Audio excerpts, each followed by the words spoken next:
Avvalambor assalomu alaykum barchaga. Xo'p, keyingi kasalligimiz Duchenne mushak distrofiyasi. Duchenne mushak distrofiyasi asosan X xromosomaga birikkan holda, ya'ni resessor bilan nasldan uzatiladigan kasallik hisoblanadi.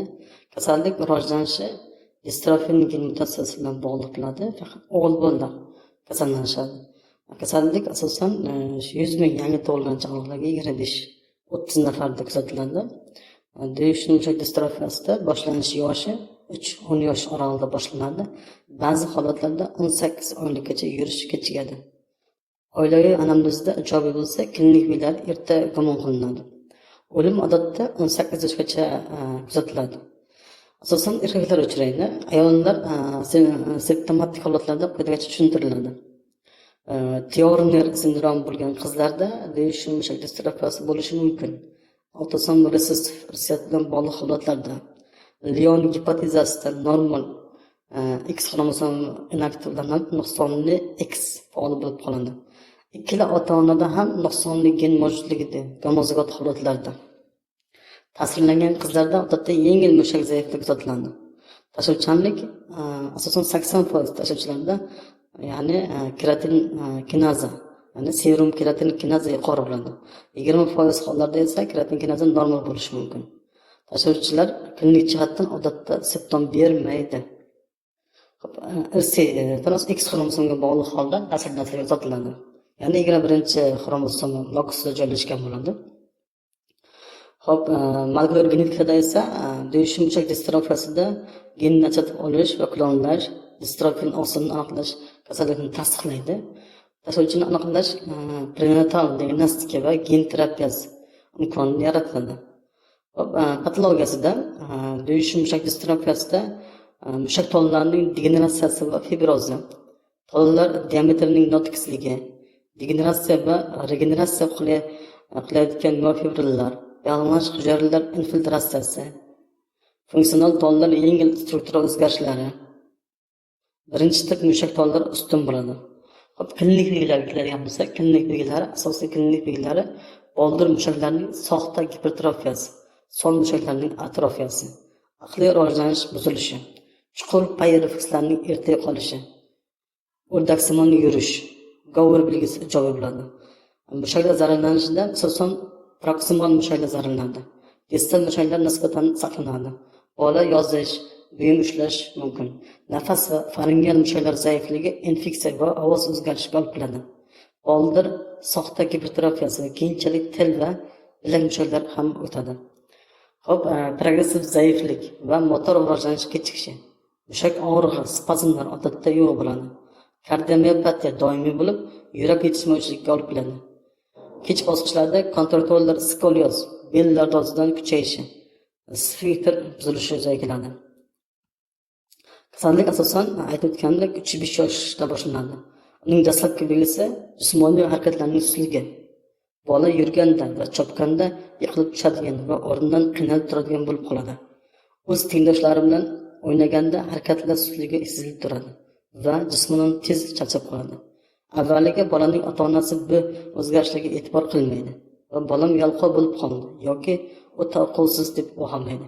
Keyinchalik bola zinokyordan tutqichlarni ushlab qiynalib chiqadigan, balandroq joylarda yugurib o'ynasa tez charchab qoladigan bo'lib qoladi.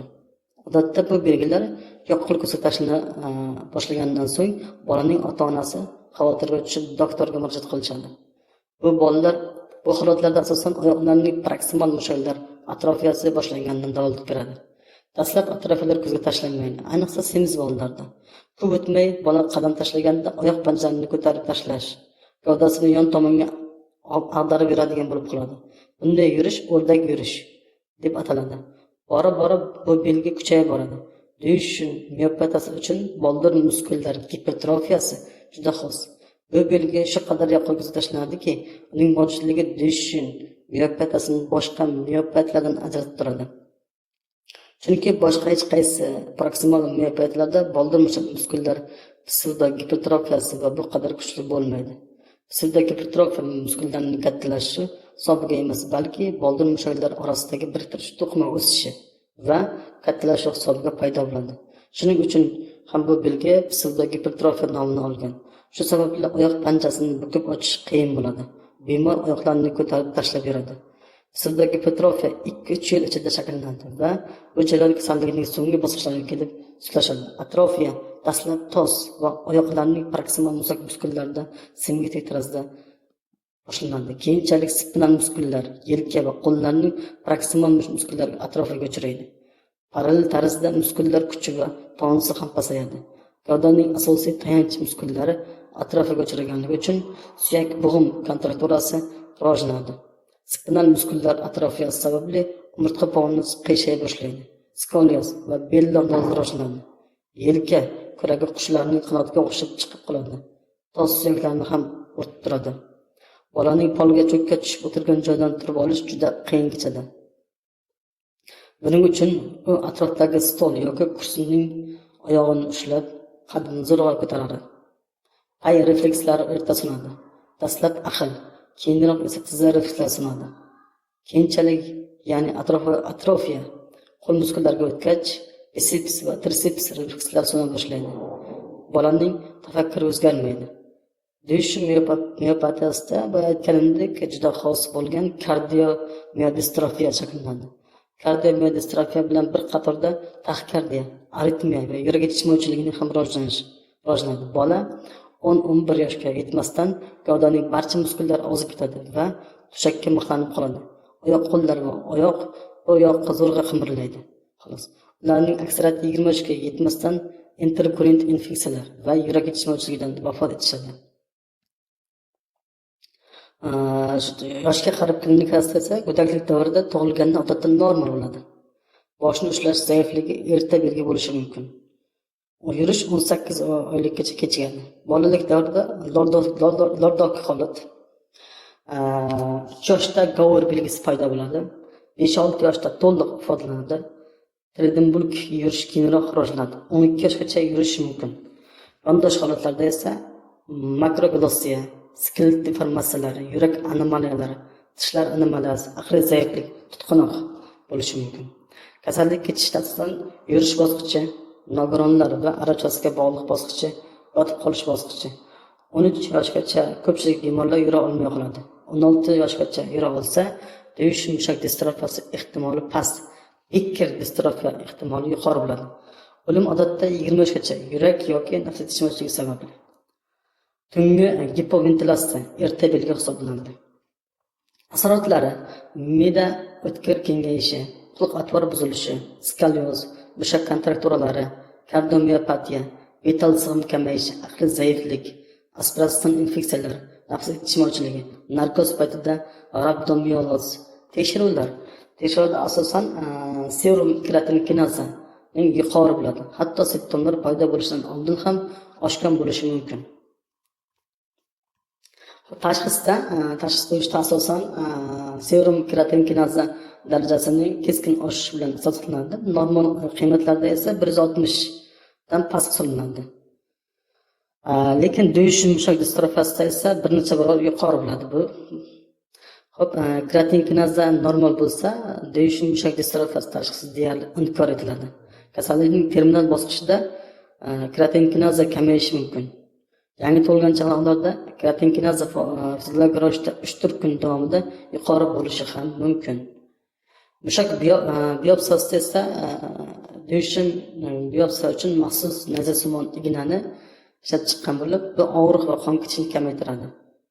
Biopsiya uchun mushak tanlashda quyidagilarga inobat qilinadi. Deltoid mushak, biceps, gastrocnemius, quadratus.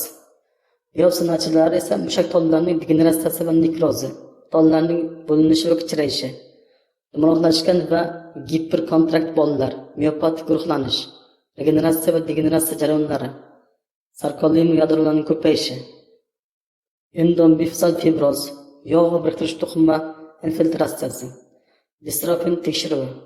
Maxsus bo'yoq bilan tekshirilganda distrofin oqsili to'liq yo'q bo'ladi. Boshqa fermentlar asosan aldiloza, asidi va laktat degeneratsiyasi ham oshadi. Lekin ular kamroq spesifik ahamiyatga ega hisoblanadi. Yurak tekshiruvida esa kardiomiyopatiya aniqlash uchun ikkigida o'tkaziladi. Bunda chuqur qisqichlar aniqlanadi. Elektromiografiya miopatik tipda tasdiqlaydi. Neyrogen sababdan inkor etadi. Denervatsiya belgisi yo'q bo'ladi. Nerv o'tkazuvchanlikda asosan motor va sensor nerv o'tkazuvchanligi normal bo'ladi. O'zi va MRT mushaklarning struktural o'zgarishlarini baholaydi.